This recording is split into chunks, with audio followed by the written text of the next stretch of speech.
गुरुग्राम जिला की चारों विधानसभाओं में कमल खिलेगा। तीसरी बार भी बनेगी भाजपा की सरकार। कमल यादव। हरियाणा में चुनाव की दृष्टि से माहौल भाजपा के पक्ष में है। कमल यादव। जिला अध्यक्ष कमल साहब ने प्रेस वार्ता में कांग्रेस पर साधा निशाना। कहा, कांग्रेस प्रत्याशियों की जमानत जब्त करेगी जनता। भाजपा जिला अध्यक्ष कमल यादव ने प्रत्याशियों की सूची जारी होने के बाद पहली प्रेस कॉन्फ्रेंस करके पत्रकारों को सवाल का जवाब दिया। उन्होंने कहा कि भाजपा कार्यकर्ता प्रत्याशियों को जिताने के लिए जी तोड़ मेहनत करेंगे।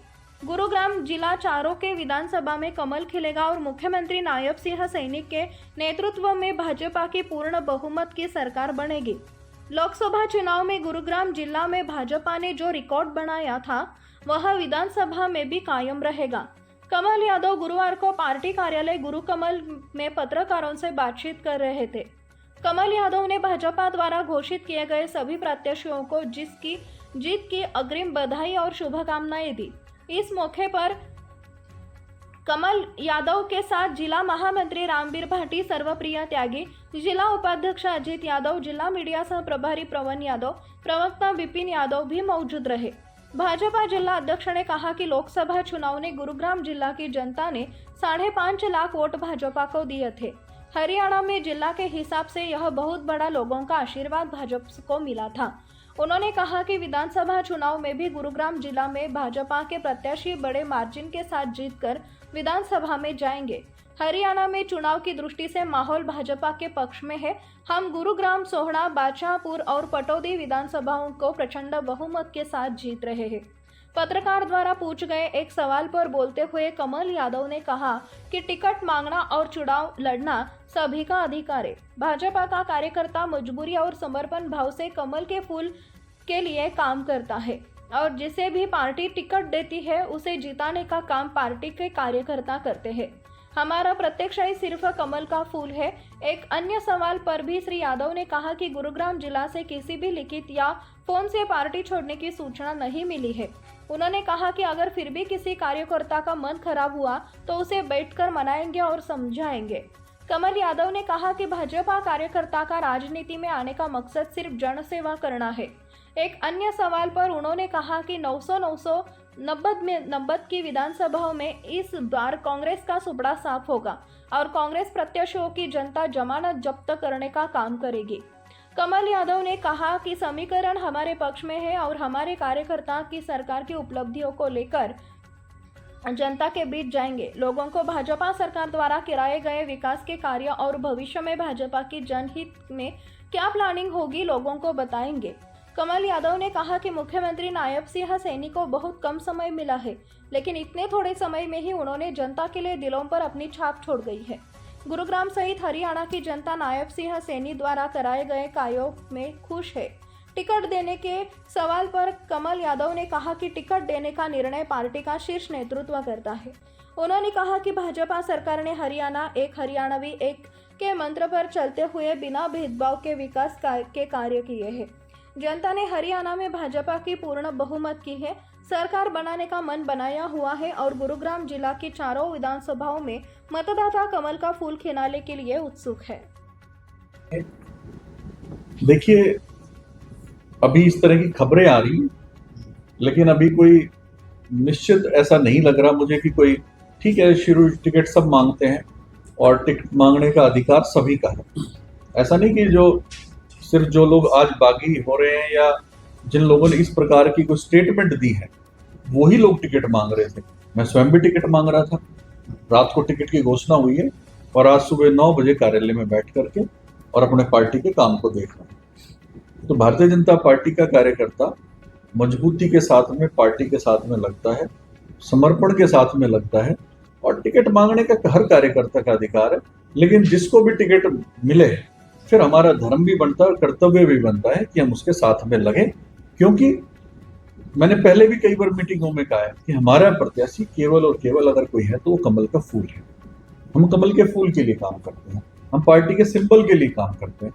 तो मेरा मानना यह है कि पार्टी के सभी कार्यकर्ता निश्चित रूप से मन में ऐसे भाव भी होते हैं, दुख भी होता है जब आदमी मेहनत करता है, लेकिन आने वाले समय में देखेंगे सब लोग इकट्ठे मिलकर के भारतीय जनता पार्टी के लिए काम करते हुए आपको दिखाई देंगे। नवीन गोयल ने भी प्रेस वार्ता करके एक आरोप लगाया कि पार्टी अपनी नीति से भटक रही है।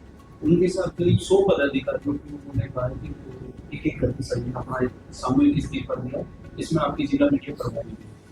तो इसका आपका क्या कहना? दूसरा साथ साथ एक सवाल ये है कि अभी आपने संबोधित किया कि पवन यादव मीडिया प्रभारी, क्या आज से दायित्व मीडिया प्रभारी का पवन और मीडिया प्रभारी पवन जी भी पहले से ही है। सह मीडिया वो हो सकता है मुझसे निकल गया है। हाँ, सह मीडिया प्रभारी है। तो इस विषय पे आज भी घटनाक्रम मौजूद है। देखिए, जो आज का जो घटनाक्रम मैंने भी जैसे अभी हम लोग बैठे हुए थे तो इसी प्रकार से सुना है, लेकिन अभी तक मेरे पास ऑफिशियली जिला अध्यक्ष होने के नाते अगर मैं बता दूं, मेरे पास किसी का भी ना तो फोन आया है, किसी मैंने पार्टी छोड़ दी है, ना किसी ने अभी तक लिखित में मुझे कोई इस प्रकार की सूचना दी। 10 मिनट पहले हुआ है तो 10 मिनट तो मेरे पास तो आ ही जाना चाहिए था। और जैसे कल मेरे को किसी ने पूछा कि जी एक वो फला इलाके की टिकट डिक्लेयर होगी क्या, लोग क्योंकि वो भाषणबाजी हो गई। मैंने कहा जब टिकट डिक्लेयर होगी तो अधिकृत होगी और लेटर आ जाएगा जिसकी भी टिकट डिक्लेयर होगी। तो इसी प्रकार से अगर कोई पार्टी छोड़ने की ऐसी कोई बात होगी तो वो मेरे संज्ञान में जरूर आएगी। अभी तक मेरे ध्यान में ऐसी कोई बात नहीं। सामूहिक रूप से इस तरीके से बोला जा रहा है, क्या पार्टी की नीतियों के खिलाफ ये होगा? उस बंदे को क्या दोबारा आप एक्सेप्ट कर लेंगे अगर वो चाहे? मैं एक बार अभी मैंने देखा नहीं है कि किस प्रकार से उन्होंने क्या बोला है, लेकिन निश्चित रूप से कोई ना कोई उनके मन में कोई इस तरह का नहीं होगा। गुस्से के अंदर किसी ने जरूर कोई बोल दिया होगा। सब हमारे परिवार का हिस्सा है, हमारे भाई हैं, वर्षों से हमारे साथ काम करते आए हैं, तो मन में जरूर पीड़ा होती है। आपका कहने का मतलब है पहला प्रयास रहेगा बागी को समझाए, अगर नहीं समझती तो पार्टी एक्शन होगा। निश्चित रूप से हम डिसिप्लिन एक्शन लेने की मुझे लगता है जरूरत नहीं पड़ेगी। सब हमारे भाई हैं और हम उनको समझाएंगे और उनको दोबारा से अपने साथ लेकर के जिसके मन खराब होगा उसको ठीक करके अपने साथ काम में लगाएंगे। आपका दर्द सभी का दर्द है। आपके साथ जो हुआ है, जो आपको टिकट नहीं मिली है पार्टी की तरफ से, आगे जो बगावत कर रहे हैं उनको भी टिकट नहीं मिली है, वो बगावत कर रहे हैं, तो आप उनको समझाने की कोशिश करेंगे? दर्द जो है दर्द बांटने की कोशिश नहीं, मेरे मन में कोई दर्द नहीं है। नंबर एक तो मेरे मन में कोई दर्द नहीं है। ठीक है, सब लोग टिकट मांगते हैं, सबका अधिकार है, और कई बार होता है ना कि किसी को भाग्य से ज्यादा मिलता नहीं है, तो हो सकता है इस बार हमारे भाग्य में वो चीज ना रही हो। जब भाग्य में होगी, जब जरूर मिलेगी। हम निरंतर परिश्रम करते रहेंगे, हमारा लक्ष्य क्लियर है। अपने लक्ष्य के लिए आप टिकट की जी। आपको लगता नहीं कि पार्टी ने कहीं से आपके साथ जाती है? नहीं, बिल्कुल नहीं। टिकट ही एक मकसद नहीं है। मेरा राजनीति का मकसद क्या है? राजनीति का मकसद होता है जन सेवा करना, और मुझे पार्टी ने ऐसे पद के ऊपर बैठा रखा है कि जिसके अंदर चाहे वो मैं किसी अधिकारी को किसी काम के लिए, मदद के लिए फोन करूं, जनता के लिए, काम के लिए। मैं पिछले 9 महीने से, आपने भी देखा होगा, इस जिले के अंदर जितनी भी ग्रीवेंस मैंने सुनी है उतनी ना किसी विधायक ने सुनी होगी, ना किसी मंत्री ने अपने जिले के अंदर सुनी होगी। सबसे ज्यादा अगर ग्रीवेंसेस लोगों की सुनने का काम किया है और उन पे फोन करके काम कराने का काम किया है तो मैंने किया है। और तो मेरा मानना यह है कि भाई हमारा मकसद ये है कि हम लोगों की समस्याओं का समाधान करें, लोगों के भलाई के लिए काम करें, और वो मैं जिलाध्यक्ष होने के नाते भी कर पा रहा हूँ, तो मुझे उसमें भी संतुष्टि है। एक सवाल ये है, थोड़ा सा तीखा सवाल है। चुनाव के दौरान आदित्य भाई, गुड़गांव को सबसे सेफ सीट मान रहे थे आप? की समस्याएं पहले थी, लेकिन उनका समाधान करने की हमने पूरी कोशिश की है। मैं ये नहीं कह रहा कि 100% समस्याओं का समाधान हो गया। जो इस तरह की जो समस्याएं हैं, ये कभी भी 100% कभी खत्म नहीं हो सकती। कूड़ा है, रोज जनरेट होता है। सफाई है, झाड़ू लगनी है, रोज लगानी पड़ेगी सड़कों के ऊपर। 2 दिन नहीं लगेगी तो फिर दिखाई देगा। तो ये चीजें रेगुलर प्रोसेस है। तो इसके लिए हम ये नहीं कह सकते कि जी आज हमने ये काम कर दिया, जीवन भर के लिए समाप्त हो गया। ये कूड़ा रोज निकलेगा। बड़े एसपीआर रोड की बात करें, जहाँ पर घंटों लोग खड़े रहते, एक बरसात अगर 10 से 15 मिनट की जरूरत है, रोड पे पानी 4-4 घंटे तक कल रोड पूरा जाम रहा। स्कूल के बच्चे अपने घर 8-8 बजे पहुंचे। क्या ये कोई बड़ी वजह? तो इस पे देखिए, कोई भी जनप्रतिनिधि बिल्कुल कोई भी इस पे किसी की स्टेटमेंट नहीं, स्टेटमेंट नहीं आई, ये गलत बात है, देनी चाहिए थी। मैं बिल्कुल, और इसमें स्टेटमेंट नहीं, हम तो इस पर प्रोसेस काम में लगे हुए हैं। और अभी अपने पिछले दिनों देखा भी होगा, बहुत से क्षेत्र के अंदर इसके अंदर गड्ढे भरने का काम भी किया है, और बरसात जैसे ही खत्म होगी तो रोड की कारपेटिंग 100% होगी। इस बात की मैं आपको आश्वासन दूं। चुनाव खत्म हो जाएंगे, कोई बात नहीं, चुनाव खत्म हो जाएंगे तो भी कोई ये काम चुनाव के लिए थोड़ा ना कर रहे हैं हम, कि चुनाव ये इसीलिए हम कर रहे हैं। चुनाव हो ना हो, ये काम तो होना ही है। एक पुराना मैटर था, सुधा यादव जी से मेरी पर्सनल बात हुई थी, कुछ आपके मंडल अध्यक्षों ने विरोध जताया था कि जो पार्टी के खिलाफ बयान दे रहे हैं, चाहे राहुल रणबीर जी के बारे में बातें सामूहिक रूप से कुछ मंडल अध्यक्षों ने विरोध जताया था कि पार्टी अगर ऐसे नेता को अगर टिकट देती है उनका विरोध जताएंगे। तो उस पर सुधा यादव जी ने खुद मुझे इस बात पे फोन पे कंफर्म किया था कि हाँ ऐसा हुआ है और विरोध जताया है। तो उस पर आपका क्या कहना, संगठन क्या काम करेगा? देखो वो तो सुधा जी बता पाएंगे, मुझे इस बात का नहीं पता। अमर जी, एक मैं जानना चाह रहा हूँ, जीएन शर्मा जी ने भी इतनी बड़ी नाराजगी बढ़ती जा रही है, ऐसे कहाँ तक हमें क्या और कैसे मनाएंगे? मेरी नॉलेज में नहीं है जीएल शर्मा जी के बारे में, बल्कि मैंने तो सुबह बात की थी जीएल शर्मा जी से, तो ठीक है थोड़ा मन तो दुखी था, लेकिन इस प्रकार की कोई ऐसी नाराजगी उन्होंने दिखाई नहीं। किसका? मेरा मन दुखी होता तो आज मैं प्रेस कर रहा होता, इतनी राजी सबको चाय पिला रहा हूँ, सब कुछ कर रहा हूँ। मन तो दुखी आपका किसका? बिल्कुल मन दुखी नहीं है, ना मैं मन से दुखी हूँ ना मैं तन से दुखी हूँ, मैं बिल्कुल एकदम स्वस्थ हूँ और मेरे को अपने काम पे अपने कर्म पे विश्वास है, इसलिए मैं बिल्कुल दुखी नहीं। और मुझे ये कहा है कि मुकेश शर्मा ने कभी क्षेत्र की कोई समस्या को नहीं उठाया, उसने बड़े नेताओं को घुस किया और टिकट लिया है, आज पार्टी अपनी नीतियों से मुद्दों से भटक गई। इस पे आपका क्या कहना? नवीन भाई का मन थोड़ा नाराज होगा, वो ठीक है, स्वाभाविक है, लेकिन इस प्रकार की कोई बात नहीं। सब लोगों ने काम किया, मैं कह रहा हूँ जिसको टिकट मिली उसने भी पार्टी के लिए काम किया, लोगों के लिए काम किया, जिसको टिकट नहीं मिली उन्होंने भी काम किया। मैं एक किसी का ये नहीं कह रहा कि उसी ने किया है, उसने किया, सबने काम किया, मिल करके काम किया है, तभी हम लोग इतने अच्छे वोटों से जीत भी पाए हैं। और ये गुड़गांव के अंदर जो आज हमारा अच्छा माहौल है, ये सबको मिला करके ये फूलों का गुलदस्ता है। इस गुलदस्ते को जब इकट्ठा रख के चलेंगे तो वो सुंदर लगता है। मेरे को लगता है ये गुलदस्ता बिखरेगा नहीं, इकट्ठे। वार्ता में मेरे साथ हमारे मीडिया के प्रभारी भाई पवन यादव जी, हमारे जिले के महामंत्री हाजी रामवीर जी, हमारे प्रवक्ता हमारे भाई विपिन जी, और सभी मेरे मीडिया के, सोशल मीडिया के और प्रिंट मीडिया और इलेक्ट्रॉनिक्स मीडिया के सभी साथियों का मैं हार्दिक स्वागत और अभिनंदन करता हूं। और चुनाव की घोषणा हो चुकी है हम सबके बीच में, और 5 तारीख को वोटिंग है। अजीत आजो। और अब कल भारतीय जनता पार्टी ने प्रत्याशियों की भी सूची जारी की है, और हमारे गुरुग्राम जिले की 4 विधानसभा की सीटें हैं, जिनमें से 3 सीट घोषित कर दी है, कैंडिडेट घोषित कर दी है।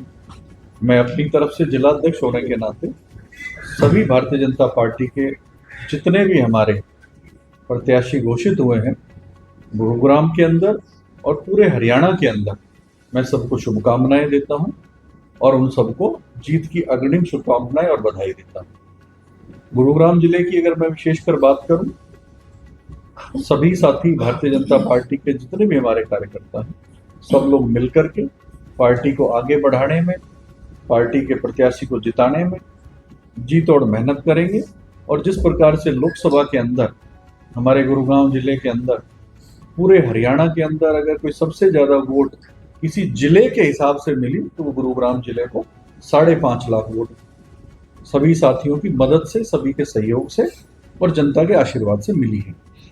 और इसी प्रकार से जो रिकॉर्ड हमने लोकसभा चुनाव के अंदर अपने जिले के अंदर बनाया था, हम चाहेंगे कि वही रिकॉर्ड विधानसभा चुनाव के अंदर भी कायम हो और सब मिलकर के एक बहुत अच्छे सौहार्दपूर्ण वातावरण के अंदर सभी प्रत्याशियों के लिए, भारतीय जनता पार्टी के लिए मिलकर के चुनाव के अंदर हम सब लोग काम करेंगे और भारतीय जनता पार्टी को 4 सीटों को जिताने का काम हम सब लोग कार्यकर्ता मिलकर के करेंगे। और आज आप लोग सब आए हैं, आप लोगों से विशेषकर चुनाव से पहले मिलने का हमारा उद्देश्य यही था कि चुनाव के दौरान आप सब लोगों का जिस प्रकार से लोकसभा चुनाव में सहयोग रहा, समर्थन रहा और समय समय पर आप लोग हमारी खबरों को दिखाते रहे, तो आगे भी भविष्य में इस प्रकार से हमारे सहयोग और समर्थन करते रहेंगे। ऐसी मेरी भारतीय जनता पार्टी जिला अध्यक्ष होने के नाते आपसे अपेक्षा। ये अंदाजा आप लोग भी कर रहे थे कि शायद 5 और 10 के बीच में हमारी जो जीत का जो आंकड़ा है 1 पर आ गया, 1 से भी नीचे आ गया।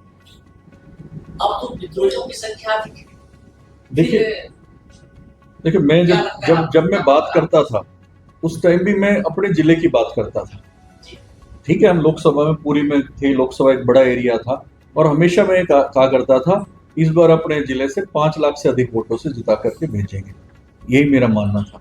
मेरा टारगेट यही था कि भाई हम और जिलों से भी बहुत अच्छा परफॉर्म करके आएंगे। तो मुझे लगता था कहीं ना कहीं, लेकिन हाँ, निश्चित रूप से चुनाव डायरेक्ट फाइट में रहा, कांग्रेस वर्सेस बीजेपी रहा। और जो हम सोचते थे कि जो और दल हैं, अन्य दल हैं, वो कहीं ना कहीं कुछ वोट ले जाएंगे, लेकिन वो वोट नहीं काट पाए और 10-12 हजार में तो जेजेपी सिमट गई। बसपा का कोई कैंडिडेट नहीं चुनाव लड़ पाया और किसी पार्टी का नहीं लड़ पाया।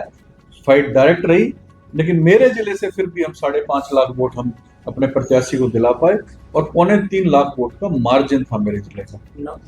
नवीन गोयल ने प्रेस वार्ता में कहा कि निर्दलीय चुनाव लड़ेंगे, तो ऐसे में आपको नहीं लगता कि भाजपा के जो भी प्रत्याशी मुकेश शर्मा जी को ग्राम से टिकट मिला है, उनका वोट काटने का काम करेंगे? या उनको नवीन गोयल हमारा भाई है, कहीं चुनाव नहीं लड़ेगा, उससे हम बात करेंगे, मनाएंगे। अभी वो कह रहे हैं तीसरे नंबर पर रहेंगे मुकेश शर्मा। चुनाव से परिणाम आने से पहले उन्होंने कह दिया, आज ही कहा है कि तीसरे नंबर पर आए। मैं कह रहा हूं कि हरियाणा में 90 की 90 सीटों पर कांग्रेस की और जेजेपी सबकी जमानत जब्त होगी। अब आप इससे अंदाजा लगा लो, भारतीय जनता पार्टी पूर्ण बहुमत की सरकार बन गई। मैं कह रहा हूँ 90 की 90 इनकी जमानत जब्त होगी। पटौदी में अभी टिकट घोषित क्यों नहीं हुआ? तो मैं कह रहा जब चुनाव चलेगा तभी होगा। मेरे कहने से या किसी कहने से कुछ नहीं फर्क पड़ता। अब धीरे धीरे चुनाव चलेगा, सब चीजें चलेंगी। समीकरण अभी हमारे पक्ष में है, हम निश्चित रूप से चारों सीटें जीत पार्टी रहे का कुछ दांव में होगा, इसीलिए तो टिकट अभी अलाउंस होल्ड कर दी तो रिजर्व सीटें। देखो भाई, पिछली बार भी लोकसभा चुनाव के दौरान आपके पास बड़ी उपलब्धियां तो थे, नई उपलब्धियां या लोकसभा चुनाव के अंदर माननीय मुख्यमंत्री जी आए थे, नॉमिनेशन के ऊपर आए थे, आपने भी देखा है। उससे पहले हमने माननीय मनोहर लाल जी की रैलियां भी कराई थी, पटौदी के अंदर कराई, सोहना के अंदर कराई, गुरुग्राम के अंदर कराई, सभी क्षेत्रों में रैलियां कराई।